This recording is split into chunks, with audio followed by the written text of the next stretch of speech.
శ్రీ మహాలక్ష్మి యాగమిదే సకల శుభముల యోగమిదే. తర్వాత 7వ తేదీన ఈ మహాలక్ష్మి యాగ కార్యక్రమాల్లో భాగంగా మనం అగ్ని ప్రతిష్టని జరుపుకోవడం జరుగుతుంది. అరణి మథనం అంటాం. అంటే ఒక కట్టెలో నుంచి, ఒక చెక్కలో నుంచి అగ్నిని తీస్తాం మనం. ఉన్నటువంటి ఆ దారువులో నుంచి తీసేటువంటి అగ్నితోనే యజ్ఞం చేయడం జరుగుతుంది. అరణి అంటారు దాన్ని. అదిగో అరణి మథనం చేసి దాంట్లో నుంచి అగ్నిని తీసి ఆ అగ్నితోటి యజ్ఞం ప్రారంభం అవుతుంది. మనకి 7వ తేదీ తీర్థగోష్ఠి తర్వాత విశ్వక్సేనారాధన, పుణ్యవచనం, రక్షాబంధనం మొదలైనటువంటి కార్యక్రమాలతో పాటుగా ఈ అగ్ని మథన కార్యక్రమంతో అగ్ని ప్రతిష్ఠ కార్యక్రమం జరుగుతుంది. జరిగి ప్రధాన యాగశాల అయినటువంటి మహాలక్ష్మి యాగ సంబంధమైనటువంటి యాగశాలలో యాగ కార్యక్రమాలు ప్రారంభం అవుతాయి. సుమారు 8:30 ఆ సమయానికి.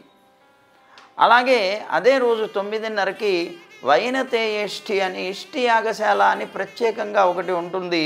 అది కోరికల కోసంగా ఎవరైనా చేసుకోవాలి అని అనుకుంటే వాళ్ళకి కల్పించారు మన అష్టలక్ష్మి ఆలయం వారు వారికి ఒక అవకాశాన్ని.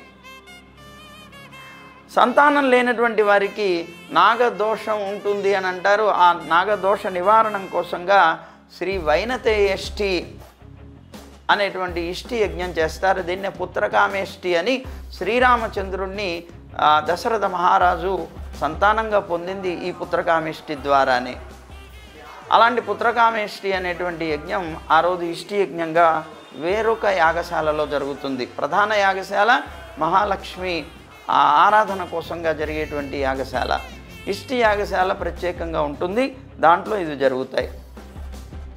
అలాగే అమ్మ పుట్టినరోజు, పెళ్లి రోజు సందర్భంగా చేసేది కనుక మనం ప్రత్యేకంగా కోరేది అమ్మ సంతానమైనటువంటి జగత్తంతా కూడాను సుఖంగా ఉండాలి అని.